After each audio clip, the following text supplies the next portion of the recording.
Glory to Jesus. Hallelujah. परमेश्वर के नाम का धन्यवाद हो। Amen. ഈ അനുഗ്രഹിക്കപ്പെട്ട പകലിനായി കർത്താവിനെ സ്തോത്രം ചെയ്യുന്നു. इस आशीष एक सुबह समय के लिए मैं परमेश्वर को धन्यवाद देता हूँ।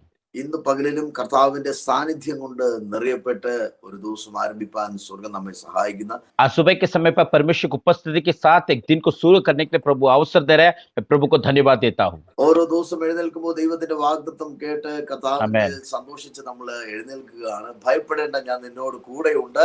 ഭ്രമിച്ചു നോക്കേണ്ട, ഞാൻ നിന്റെ ദൈവമാകുന്നു. ഞാൻ നിന്നെ ശക്തീകരിക്കും. എന്റെ വീര്യമുള്ള ഭുജത്താൽ ഞാൻ നിന്നെ താങ്ങി നടത്തുമെന്ന ദൈവിക വാഗ്ദത്തം. प्रतिदिन परमेश्वर की उपस्थिति में उठते समय पर इस वचन के द्वारा प्रभु हमें सामर्थ्य शक्ति देता है कि घबराना नहीं, मैं तुम्हारे साथ है, मेरे बलवंत हाथ के ऊपर मैं तुझे लेकर चलाने वाला जीवित परमेश्वर के इस वचन को देखकर हमें प्रतिदिन परमेश्वर चलाता है। സോ എഴുന്നേൽക്കുമ്പോഴേ വാഗ്ദത്തമാണ്, നമ്മൾ കേൾക്കുമ്പോഴേ വാഗ്ദത്തമാണ്. അല്ലെങ്കിൽ ഓരോ ദിവസം എഴുന്നേൽക്കുമ്പോ കർത്താവ് നമ്മോട് സംസാരിക്കുന്ന ഭയപ്പെടേണ്ട, ഡോണ്ട് ഫിയർ. और प्रतिदिन हम प्रभु की उपस्थिति में अपने नींद से उठते समय प्रभु का वचन इस बात को हम हिम्मत और दिलेरी देता है कि डरना नहीं, घबराना नहीं, मैं तुम्हारे साथ है का वचन में देता है। സോ ദൈവം അപ്പൻ നമ്മുടെ കൂടെയുണ്ട്, നമ്മുടെ പിതാവ് നമ്മുടെ ഒപ്പമുണ്ട്. ദൈവ സാന്നിധ്യത്തിന്റെ മറവിലാണ് നമ്മൾ ജീവിക്കുന്നത്, അവിടുത്തെ വാഗ്ദത്തത്തിലാണ് നമ്മൾ ജീവിക്കുന്നത് എന്ന ഒരു ഉറപ്പാണ് ഒരു ദൈവിക ഭക്തനെ സംബന്ധിച്ചോളം, പുതിയ സൃഷ്ടിയെ സംബന്ധിച്ചിടത്തോളം ഏറ്റവും ഇമ്പോർട്ടന്റ് ആയ അനുഭവം. और एक नया सृष्टि के बारे में प्रभु के भक्त के जीवन सबसे खुशी और आनंद की बात यह है कि परमेश्वर मेरे साथ है, मेरे पिता मेरे साथ है, मुझे हाथ पकड़कर चलाता कर इस बात की हिम्मत के साथ प्रतिदिन को चलना उनके जीवन का सबसे अनिवार्य बात है।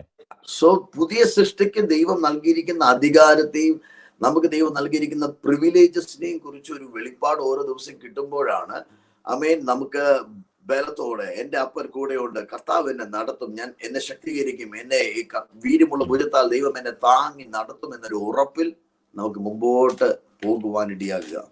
और हम देखते हैं कि नया सृष्टि होने के द्वारा प्रतिदिन परमेश्वर ने हमारे जीवन दिए में वायदा के लिए परमेश्वर की उस वचन के ऊपर विश्वास रखकर मेरा पिता मेरे साथ है, मेरा परमेश्वर मेरे हाथ को पकड़ेगा, मुझे कभी नष्ट होने नहीं देगा, इस वचन को विश्वास रखते हुए प्रतिदिन आगे चलने की प्रभु हमें सहायता करता है। എല്ലാ പ്രതികൂലങ്ങൾ മാറി, പ്രശ്നങ്ങൾ മാറിയിട്ട് ജീവിക്കാം, അല്ലെങ്കിൽ എല്ലാം മാറണം, കർത്താവ് പ്രശ്നമെല്ലാം മാറണം എന്നുള്ളൊരു ചിന്തയിൽ മാത്രം ജീവിക്കാതെ പ്രതികൂലങ്ങളുടെ മേൽ കാൽ വെക്കുവാൻ, അല്ലെങ്കിൽ പ്രശ്നങ്ങൾ ഇരിക്കവേ, പ്രതികൂലങ്ങൾ ഇരിക്കവേ നിന്റെ ശിരസിനെ കാട്ടുപോത്തിന്റെ കൊമ്പിനെ ഉയർത്തുന്നത് പോലെ ഉയർത്തി നടത്തുവാൻ ശക്തിയുള്ള ദൈവം നിന്റെ കൂടെ ഉണ്ട് എന്നുള്ള ഒരു ഉറപ്പിൽ ജീവിക്കുക.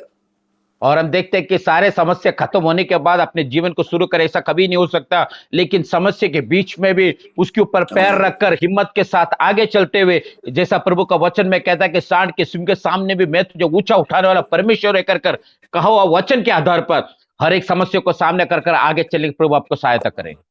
പത്രോസ് യേശു വെള്ളത്തിൽ കൂടെ നടന്നു വരുന്നത് കണ്ടപ്പോൾ യേശുവിനോട് പറയുകയാണ്, ഇത് നീ ആകുന്നുവെങ്കിൽ നിന്റെ വചനം എനിക്ക് വേണം, ഞാൻ നടക്കാൻ തയ്യാറാണ് വെള്ളത്തിൽ കൂടെ. पेत्र के जीवन में देखते हैं कि पेत्र ने जब देखा कि यीशु मसीह पानी के ऊपर चल रहा है तो पेत्र कहता है कि यदि आप है तो आपका वचन मुझे दे दो, जिसके द्वारा मैं भी इस पानी पर अपने कदमों को रखकर आगे चलूं। ഇവിടെ മനസ്സിലാക്കേണ്ട ഏറ്റവും വലിയൊരു സത്യം, പ്രതികൂലം മാറിയിട്ട് ഞാൻ നടക്കാമെന്ന് പത്രോസ് പറഞ്ഞില്ല. पेत्र ने ये नहीं कहा कि सारा समस्या समाप्त होने के बाद में मैं चलूंगा, ऐसा नहीं कहता है।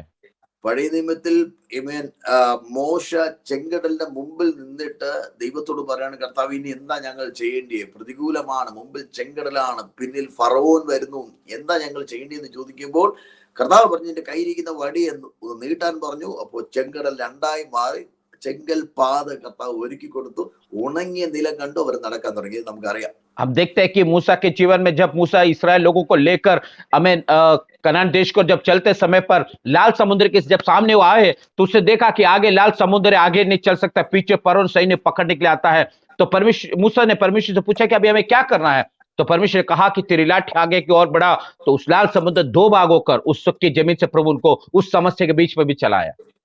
ഇവൻ പ്രതികൂലത്തെ രണ്ടായി മാറ്റി വിഭജിച്ചു കൊടുത്തു, അവിടെ സ്റ്റോപ്പ് ചെയ്തു, പ്രശ്നത്തെ മാറ്റി നിർത്തി, ഉണങ്ങി നിലത്തുകൂടെ തന്റെ ജനത്തെ നടത്തി. वहां पर हम देखते हैं कि प्रतिकूल अवस्था को दो भाग किया गया, उसको अलग करते हुए सूखी जमीन से प्रभु ने अपने लोगों को वापस चलाया है।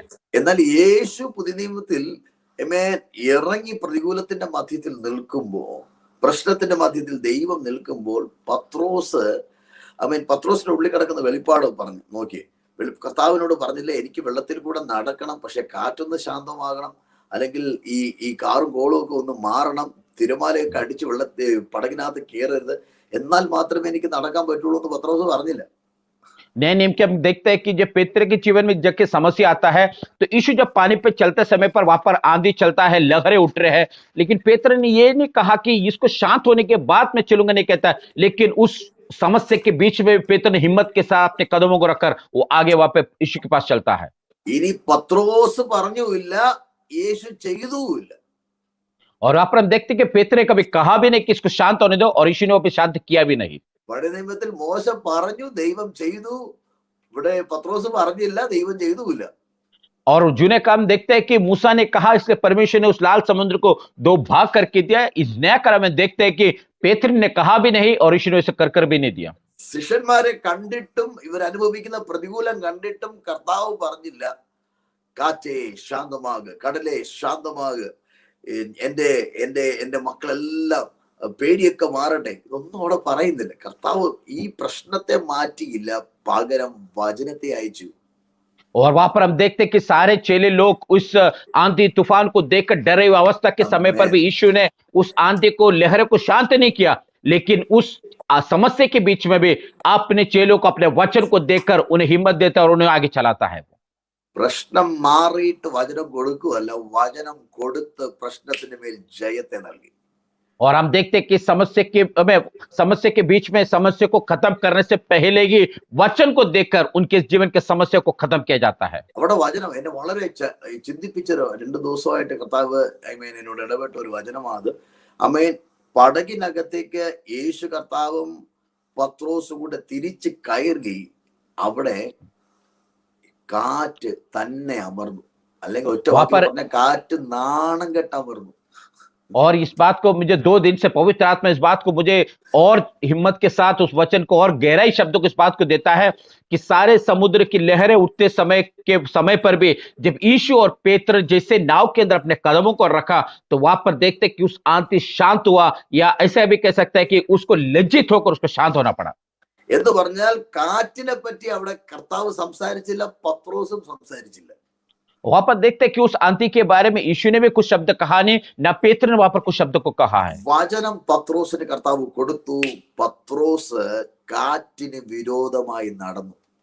वहां पर देखते हैं कि यीशु ने उस वचन को पेत्र को दिया, उस पेत्र ने उस समस्या के विरोध में वचन के ऊपर अपने कदमों को आगे रखकर चला। ഈ കർത്താവാണ് നമ്മോട് പറയുന്നത്, ഭയപ്പെടേണ്ട. और वही परमेश्वर हमसे कहता है कि डरना नहीं। കാറ്റിനെയും ഭയപ്പെടേണ്ട, കടലിനെയും ഭയപ്പെടേണ്ട, പ്രതികൂലത്തെ ഭയപ്പെടേണ്ട. കാറ്റിന് വിരോധമായി, പ്രതികൂലത്തിന് വിരോധമായി, വേദനകൾക്ക് വിരോധമായി, പ്രശ്നത്തിന് വിരോധമായി നിനക്ക് നടക്കുവാൻ നിന്നെ ബലപ്പെടുത്തുന്ന വചനത്തെ ഞാൻ നിനക്ക് തരികയാണ്. और प्रभु का वचन कहता है कि तू आंधी को, लहरों को, समुद्र को, या अपने जीवन में किसी भी समस्या को देखकर तो डरना नहीं। उन सारे समस्या के ऊपर पार करने के लिए, उसके ऊपर जय प्राप्त कर, उसके सामना करने के लिए मैं तुझे मेरा वचन देता हूं। केवल तू उस वचन पर विश्वास कर सारे समस्या के ऊपर तू चल पाएगा। യേശുവാണ് വചനം, और यीशु ही हमारा वचन है, അവന്റെ നാമം ശക്തിയുള്ളതാണ്, और उसके नाम में सर्व सामर्थ है।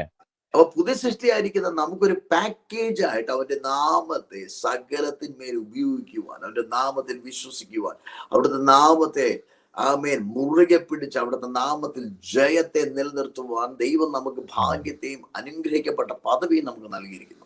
और हम देखते हैं कि नया सृष्टि होने के दौरान परमेश्वर ने उसके नाम को हमें लेकर, उसके नाम से हमें जय प्राप्त करने के लिए, जीवन चलने के लिए, आशीष को पाने के लिए, सारे समस्या को सामना करने के लिए ये सारे अधिकार परमेश्वर नया सृष्टि के तौर से हमारे ऊपर दिया गया है। ഫിലിപ്പിയർക്ക് എഴുതിയ 2-ാം ലേഖനം, അതിന്റെ ഫിലിപ്പിയർക്ക് എഴുതിയ 2-ാം അധ്യായം 9, 10, 11 വാക്യങ്ങൾ ഞാൻ ഒന്ന് വായിക്കുവാനായി ആഗ്രഹിക്കുന്നു.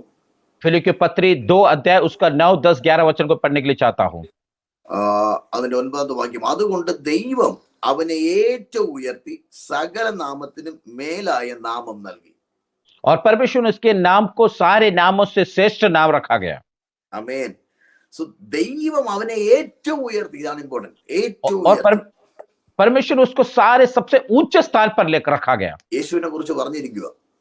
और यीशु के बारे में ऊपर कहता है, എന്തുകൊണ്ടാണ്? കാരണം അറിയാം, മനുഷ്യനായി, വേഷത്തിൽ മനുഷ്യനായി അനുസരണയുള്ളവനായി മനുഷ്യന്റെ പാപത്തിന് പരിഹാരമായി മരിക്കുവാൻ യേശു ലോകത്തിലേക്ക് കടന്നു വന്ന് തന്നെ താഴ്ത്തി, കോൺഷ്യസ് ഡിസിഷനിൽ തന്നെ താഴ്ത്തി തന്റെ മഹത്വത്തെയും തന്റെ സ്വഭാവത്തെയും വെളിപ്പെടുത്തിയപ്പോൾ यहाँ पर हम देखते हैं कि यीशु ने स्वर्ग की महिमा को छोड़कर इस पृथ्वी में आकर मनुष्य का वेश को धारण करते हुए, और उसके बाद में हम देखते हैं कि उस पूरी तरह अपने आप को दीन होकर, नम्र होकर और मनुष्य के पाप के लिए पूरी तरह समर्पण होने के कारण से, അതുകൊണ്ട് ദൈവം അവനെ ഏറ്റവും ഉയർത്തി, और वहां पर कहते हैं कि इसलिए परमेश्वर को सबसे ऊंचे स्थान पर रखा സകല നാമത്തിന് മേലായ നാമം നൽകി. और सारे नामों से ऊंचा और श्रेष्ठ नाम उसको दिया गया. എന്നിട്ട് വചനം പറഞ്ഞിരിക്കുന്നു, അങ്ങനെ യേശുവിന്റെ നാമത്തിൽ സ്വർലോകരുടെയും ഭൂലോകരുടെയും അധോലോകരുടെയും മുഴങ്കാൽ ഒക്കെയും മടങ്ങുകയും, और इसलिए कहता है कि उस नाम की आदर से सारे अधोलोक और पृथ्वी के सारे लोगों की घुटने वहां पर ठेका जाएगा. എല്ലാ നാവും യേശു ക്രിസ്തു കർത്താവെന്ന് പിതാവായ ദൈവത്തിന്റെ മഹത്വത്തിനായി ഏറ്റുപറയേണ്ടിയും വരും. और सारे जुबान जो है प्रभु यीशु मसीह के नाम को, हमें परमेश्वर के नाम का महिमा के लिए कबूल किया जाएगा. ഹല്ലേലൂയ. എന്ത് മനോഹരമായ വചനമായത്. और कितनी आशीषदायक वचन प्रभु हमें दे रहा है. അതുകൊണ്ട് യേശുവിനെ പിതാവായ ദൈവം ഏറ്റവും ഉയർത്തി എല്ലാ നാമത്തിനും മേലായ നാമത്തെ നൽകി. और इसलिए पिता परमेश्वर ने यीशु मसीह को सारे नामों से श्रेष्ठ और ऊंचा नाम बनाया गया. ഭൂലോകരുടെയും സ്വർലോകരുടെയും അധോലോകരുടെയും മുഴങ്കാൽ അവന്റെ നാമത്തിന്റെ മുൻപാകെ മടങ്ങുവാനിടയാക്കി. और देखते कि भूतलों के और हमें इस पृथ्वी के सारे लोग के जो घुटने जो है उसके नाम के सामने घुटने टेके जाएंगे. എന്ന് പറഞ്ഞാൽ എല്ലാ പൈശാചിക മണ്ഡലങ്ങളും ഭൂമിയിലും അധോലോക മണ്ഡലത്തിലും സകലത്തിലും എല്ലാ നാമത്തിനും മേലായ നാമത്തെ നൽകി യേശുവിന്റെ മുമ്പാകെ സകലത്തെയും ആമേൻ ആമേൻ മുഴങ്കാൽ മടക്കുവാൻ ഇടയാക്കി തീർത്തു. और सारे जो सृष्टि के जितने भी जो भी नाम है, सारे नामों के सामने उसके घुटने टेकर उसके नाम सबसे ऊंचा और श्रेष्ठ नाम माना जाएगा. എന്നിട്ട് ഈ നാമത്തെ നമുക്ക് ഉപയോഗിക്കാൻ ഭാഗ്യത്തെ നൽകി. और उसके बाद में उस नाम को हमें इस्तेमाल करने के लिए हमें परमिशन अधिकार दिया. സോ യേശുവിനെ ഉയർത്തി എല്ലാത്തെയും താഴ്ത്തി. और यीशु को सबसे ऊंचे स्थान पर रखा, बाकी सबको नीचे किया. ആമേൻ. എന്ന് പറഞ്ഞാൽ യേശു ഉയർത്തപ്പെട്ടപ്പോൾ തന്നെ എല്ലാം താഴ്ന്നു. और यीशु को जैसे ही ऊंचा उठाया गया, सब कुछ वैसे ही सब कुछ नीचे हो जाते हैं. എഫെസ്യർക്കെഴുതിയ ലേഖനം അതിന്റെ 1-ാം അധ്യായത്തിൽ 18-ാമത്തെ വാക്യം മുതൽ നമുക്ക് കാണുവാൻ കഴിയുന്നത് ഇപ്രകാരമാണ്. इफिसियों पत्र पहला अध्याय उसका 18 वचन से ये हम देखते हैं. അതിന്റെ 20-ാമത്തെ വാക്യത്തിൽ പറഞ്ഞിരിക്കുന്നു, ആമേൻ, സബ്സെ ഊപ്പർ, എല്ലാറ്റിനും മീതെ, വാഴ്ചകൾക്കും അധികാരങ്ങൾക്കും ആമേൻ എല്ലാ നാമത്തിനും അത്യന്തം മീതെ പിതാവായ ദൈവം യേശുവിനെ ഇരുത്തി. और हम देखते हैं कि सारे नामों से ऊंचा मतलब हमें सारे प्रभुता, सारे जो अधिकार है, सारे सबसे श्रेष्ठ, सबसे ऊपर यीशु मसीह का नाम रखा गया था. യേശുവിനെ എല്ലാത്തിനും മുമ്പാകെ ഇരുത്തിയിട്ട്, और यीशु को सबसे ऊंचे स्थान पर रखकर, എന്നിട്ട് കർത്താവ് നമ്മോട് എന്ത് പറഞ്ഞെന്നറിയോ? और परमेश्वर हमसे क्या कहता है? യോഹന്നാൻ 14:13 പറഞ്ഞിരിക്കുന്നു, यूहन्ना को सुसमाचार 14 अध्याय उसके 13 वचन में कहता है, and whatever you ask in my name that I will do, that the Father may be glorified in the Son. और इन देखते जो कुछ तुम मेरे नाम पे मांगेगा वो पिता को, परमेश्वर को, नाम को महिमा के लिए हमें तुम्हें सब कुछ दिया जाएगा. പിതാവ് പുത്രനിൽ മഹത്വപ്പെടുത്തേണ്ടതിന് നിങ്ങൾ എന്തെല്ലാം എന്റെ നാമത്തിൽ ചോദിച്ചാലും ഞാനത് ചെയ്തു തരും. पिता पुत्र पर महिमा प्रसन्न होने के लिए जो कुछ तुम मांगते हैं सब कुछ तुम्हारे चिमने पूरा किया जाएगा. കാര്യങ്ങളെ തട്ടി കർത്താവിനെ സ്തോത്രം ചെയ്തേ. अपने ताली को बजाकर परमेश्वर को हम धन्यवाद करेंगे. ഇത് നമ്മൾ മനസ്സിലാക്കുന്നുമില്ല, നമ്മൾ ചോദിക്കുന്നുമില്ല. और ये बात को हम जानते भी नहीं है और जानते भी नहीं है और मांगते भी नहीं है.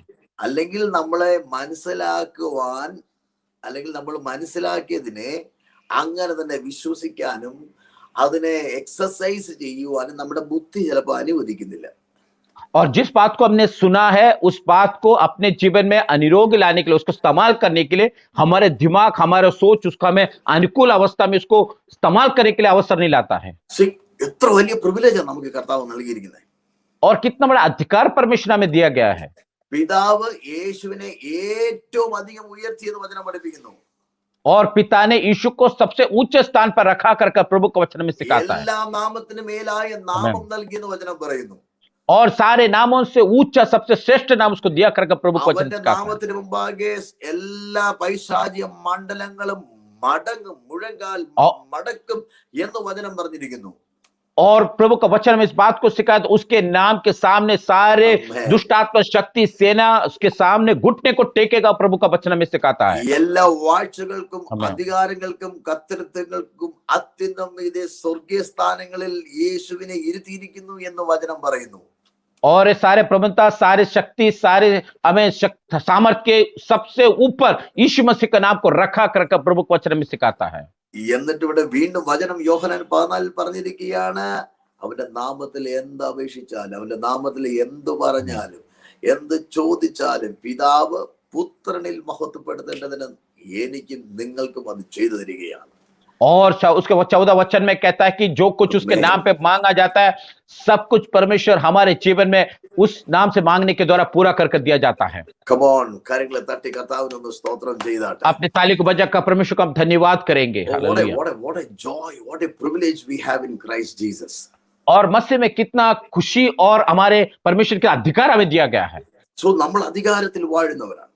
और उस अधिकार में जीवन बिताने लोग होना चाहिए। ഈ ഒരു പാക്കേജ് ഇതെല്ലാം അടങ്ങി ഇപ്പോൾ യേശു കർത്താവിനെ പിതാവ് എക്സോൾട്ട് ചെയ്തതും പിതാവ് ഉയർത്തി സ്വർഗീയ സ്ഥാനങ്ങളിൽ ഇരുത്തിയിരിക്കുന്നതും ചേർത്ത് ആ നാമത്തെ നമ്മുടെ കയ്യിൽ കർത്താവ് ദൈവം നൽകിയിട്ട് പറയുവാൻ യു യൂസ് ഇറ്റ്. और देखते हैं कि पिता ने जो यीशु मसीह के नाम को सबसे उच्च स्थान पर रखकर सारे अधिकार देकर उस नाम हमें देकर कहता है कि तू उस नाम को इस्तेमाल कर देखो। ആ നാമത്തിന് മുമ്പാകെ കീഴടങ്ങിയത് എല്ലാം നിന്റെ മുമ്പാകെയും കീഴടങ്ങും. Oh Jesus. और कहता है कि उस नाम के सामने जो कुछ घुटने टेकते अधीन हुआ, वो सारे बातें आपके सामने घुटने टेकेंगे और अधीन भी होगा। ആ നാമത്തിന് മുമ്പാകെ തല കുനിച്ചത് എല്ലാം നിന്റെ മുമ്പാകെയും തല കുനിക്കും. और परमेश्वर कहता है कि जिस सारे जो वस्तु, सारे जो नाम यीशु मसीह के नाम के सामने घुटना टेक और समर्पित हो, सारे आपके सामने भी घुटना टेकेंगे और समर्पण होगा। ആ നാമം എല്ലാത്തിന്റെ മുമ്പാകെ ഉയർത്തപ്പെട്ടുവെങ്കിൽ ആ നാമം നിമിത്തം നീ ഉയർത്തപ്പെടുകയാണ് സകലത്തിനും മീതെ. और उस नाम के द्वारा सब कुछ ऊंचा उठा गया या सबसे Amen. श्रेष्ठ माना गया, उस द्वारा आपके नाम आपको भी परमेश्वर सबसे ऊंचा और श्रेष्ठ माना जाएगा। ഇന്ന് പകലിലും ഈ ഒരു തിരിച്ചറിവ് നമുക്കുണ്ടാകട്ടെ. और आज सुबह पे भी इस बात को एक परख या जानकारी हमारे अंदर होना चाहिए। ശരീരത്തിൽ ഒരു ബലഹീനത എന്ന് പറയുന്നു, നിരാശ ഉണ്ടെന്ന് പറയുന്നു. ഇന്ന് പകലിൽ യേശുവിന്റെ നാമത്തിൽ അതിനെ നോക്കി കൽപ്പിക്കുക. യേശു പരാജയപ്പെടുത്തിയത് ഒന്നും, യേശുവിന്റെ മുമ്പാകെ മുഴങ്കാലം മടങ്ങിയതൊന്നും, യേശുവിന്റെ മുമ്പാകെ എനിക്കിനി പറ്റത്തില്ലെന്ന് അടിയറവ് വെച്ച ഒന്നും എന്റെ ജീവിതത്തിൽ ഞാൻ ചുമക്കത്തില്ല. കാരണം ഞാൻ ജീവനുള്ള ദൈവത്തിന്റെ മന്ദിരമാകുന്നു, അവിടുത്തെ നാമത്തിന്റെ ശക്തിയിൽ ജീവിക്കുന്നവനാകുന്നു. അവിടുത്തെ നാമത്തിൽ എനിക്ക് എല്ലാറ്റിനും ജയമുണ്ട് എന്ന് പ്രഖ്യാപിക്കുക. പിശാച് നിങ്ങളെ വിട്ടുകൊടുക്കും. हम देखते हैं कि शरीर में जो भी तकलीफ हम सहन कर, सारे बातों को कहो कि जिस बातों ने यीशु के नाम के घुटना टेका है, वो कोई भी बात मैं अपने जीवन में अनुभव न करूंगा, क्योंकि मैं परमेश्वर का संतान हूं और उसके नाम में मैं जीवित होने के द्वारा ये कोई भी बात मेरे पर सफल ना होगा। मैं जीवन के साथ जीवन बिताऊंगा कर हिम्मत के साथ उस समस्या से हम कहेंगे। അതാ വചനം പറയുന്നത്, ആകയാൽ നിങ്ങൾ ദൈവത്തിന് കീഴ്പ്പെടുവിൻ, പിശാചിനോട് എതിർത്ത് നിൽപ്പിൻ, അവൻ നിങ്ങളെ വിട്ട് ഓടിപ്പോകും. और इसलिए प्रभु को वचन से परमेश्वर का अधीन हो जाए और शैतान का सामना करे, ताकि शैतान हमारे जीवन से भाग जाए। എന്ന് പറഞ്ഞാൽ ആ വചനത്തിൽ അല്ലെങ്കിൽ യേശുവിന്റെ നാമത്തിൽ കീഴ്പ്പെട്ടിരിക്കുക, അവന്റെ നാമത്തിൽ ബലപ്പെടുക, അവന്റെ നാമത്തിൽ മറഞ്ഞിരിക്കുക, അവന്റെ നാമത്തിൽ ജയത്തിൽ നടക്കുക, അവന്റെ നാമത്തെ പ്രഖ്യാപിക്കുക. പിശാച് നിങ്ങളെ വിട്ട് ഓടിപ്പോകും. ഓടിപ്പോയി उसका मतलब परमेश्वर के नाम को ऊंच छोटा है, परमेश्वर के नाम के अधीन रहो, परमेश्वर के नाम को आदर करे, परमेश्वर के नाम को स्तुति और धन्यवाद करे, ताकि हमारे साथ परमेश्वर हमेशा रहे, जिसके द्वारा शैतान हमारे जीवन से दूर होके भाग जाएंगे और जरूर उसे दूर होना ही चाहिए। കണ്ണുകളടയ്ക്കാം, പ്രാർത്ഥിക്കാം. आइए आंखों को बंद करिए, हम प्रार्थना करेंगे। ഓ കർത്താവ്, ഞങ്ങൾക്ക് നൽകിയിരിക്കുന്ന ആ പ്രിവിലേജിനായി സ്തോത്രം ചെയ്യുന്നു. स्वर्गीय पिता, आपने हमें दिया हुआ उस अधिकार पदवी के लिए हम आपको धन्यवाद करते हैं। അധികാരത്തിൽ ജീവിക്കുന്നവരാണ്, ജയത്തിൽ ജീവിക്കുന്നവരാണ്, അത്ഭുതത്തിൽ ജീവിക്കുന്നവരാണ്, അസാധാരണമായ പ്രിവിലേജിൽ ജീവിക്കുന്നവരാണ് പുതിയ സൃഷ്ടിയായ ഞങ്ങളെന്ന് തിരിച്ചറിയാനുള്ള ദൈവകൃപ അവിടുത്തെ ജനത്തിന് മേൽ പകരുമാറാകണമേ. प्रभु, नया सृष्टि होने वाले हम हर एक लोग उसके अधिकार में, उसके सामर्थ्य में, उसके बलवंत में और उसके अनुसार जीवन बिताने लोग कर हमें प्रत्येक लोग को जानने के लिए सहायता करने प्रार्थना करते प्रभु। അതുകൊണ്ട് ഞങ്ങൾ ഭയപ്പെടത്തില്ല, അതുകൊണ്ട് ഞങ്ങൾ ഭീരുക്കളാകത്തില്ല, അതുകൊണ്ട് ഞങ്ങൾ ഒന്നിനെ കുറിച്ച് വിചാരപ്പെടുകയില്ല. അവിടുത്തെ നാമത്തിൽ ഞങ്ങൾ ബലപ്പെട്ട് ശക്തിയോടെ ബലത്തോടെ വിശ്വാസത്തോടെ കാൽ വെച്ച് മുമ്പോട്ട് പോകുമെന്ന് പറയുവാനുള്ള ദൈവകൃപ അവിടെ ജനത്തിന്മേൽ സ്വർഗം പകരുമാറാകണമേ. इसलिए प्रभु हम हारेंगे नहीं, कभी डर नहीं जाएंगे, कभी डगमगाएंगे नहीं, कभी पीछे नहीं मुड़ेंगे, लेकिन यीशु के नाम पर अपने कदम को रखकर आगे बढ़कर एक नया निश्चित तौर से जयवंत होकर कर हिम्मत के साथ बोलकर जीवन बिताने में सहायता करना परमेश्वर. ഇപ്പോൾ തന്നെ യേശുവിന്റെ നാമത്താലുള്ള സൗഖ്യം, യേശുവിന്റെ നാമത്താലുള്ള ബലം, യേശുവിന്റെ നാമത്താലുള്ള സമൃദ്ധി, യേശുവിന്റെ നാമത്താലുള്ള ദൈവപ്രവൃത്തി, യേശുവിന്റെ നാമത്താലുള്ള വിടുതൽ, യേശുവിന്റെ നാമത്താലുള്ള സമാധാനം, യേശുവിന്റെ നാമത്താലുള്ള അഭിവൃദ്ധി, യേശുവിന്റെ നാമത്തിൽ ഇന്ന് പകലിൽ ജനത്തിന് മേൽ റിലീസ് ചെയ്ത് പ്രാർത്ഥിക്കുന്നു കർത്താവേ. प्रभु आज सुबह के समय पर हर एक लोगों के जीवन में शांति, छुटकारा, आशीष, भलाई, आपकी समृद्धि पूरी तरह होने के लिए मिलकर प्रार्थना कर उन पर पूरी तरह उनको आशीष देके प्रार्थना करते, वैसे ही होने के लिए हम प्रार्थना करते हैं. കർത്താവ് അങ്ങനെ ചെയ്യുകയാൽ സ്തോത്രം, യേശുവിന്റെ നാമത്തിൽ ആമേൻ. प्रभु ने अपने वैसे इसके लिए किया, इससे धन्यवाद. यीशु मसीह के नाम से मांगते स्वर्गीय पिता, आमीन. God bless you. Have a blessed day and a glorious day. प्रभु सबको सहायता करे, आशीषदायक और सुंदर दिन प्रभु आपके जीवन में आज दान.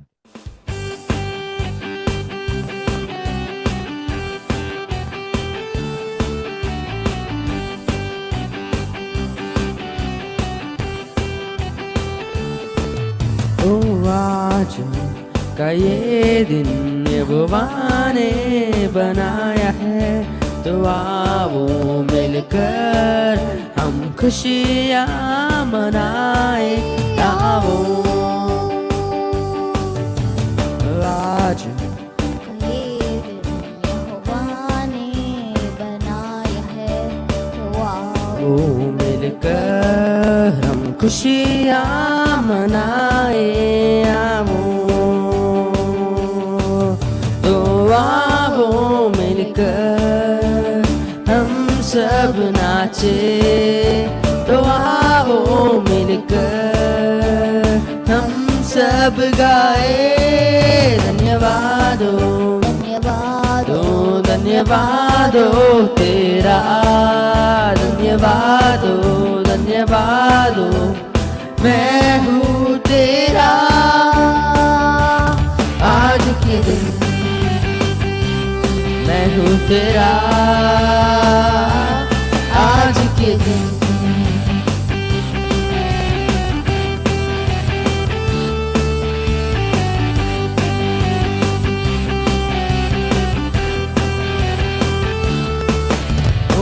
भूल जाए निराशाओं को, आशाओं का है ये दिन. यीशु मसीह जो हमारे संग, कोई नहीं तेरे बिन. ओ हम भूल जाए निराशाओं को, आशाओं का है ये दिन. यीशु मसीह जो हमारे संग, कोई नहीं तेरे बिन. आज के दिन आओ मिलकर हम सब नाचे. तो आओ मिलकर हम सब गाए. धन्यवादो धन्यवादो धन्यवादो तेरा, धन्यवादो धन्यवादो मैं हूँ तेरा. आज के दिन मैं हूँ तेरा, आज के दिन तेरी स्तुति हो.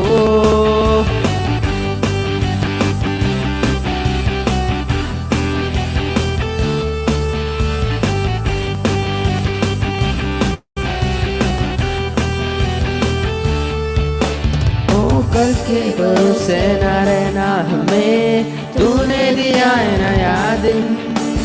विश्वास करके बढ़ना हमें, कोई नहीं तेरे बिन. ओ कल के भरोसे न रहना हमें, तूने दिया है नया दिन. विश्वास करके बढ़ना हमें, कोई नहीं तेरे बिन. आज के दिन तो आओ मिलकर हम सब नाचे. तो आओ मिलकर हम सब गाए. धन्यवादो धन्यवादो धन्यवाद हो तेरा, धन्यवाद हो, मैं हूँ तेरा। आज के दिन मैं हूँ तेरा, आज के दिन मैं हूँ तेरा, आज के दिन तेरी स्तुति हो। ओ आज का ये दिन यहोवा ने बनाया है, तो आओ मिलकर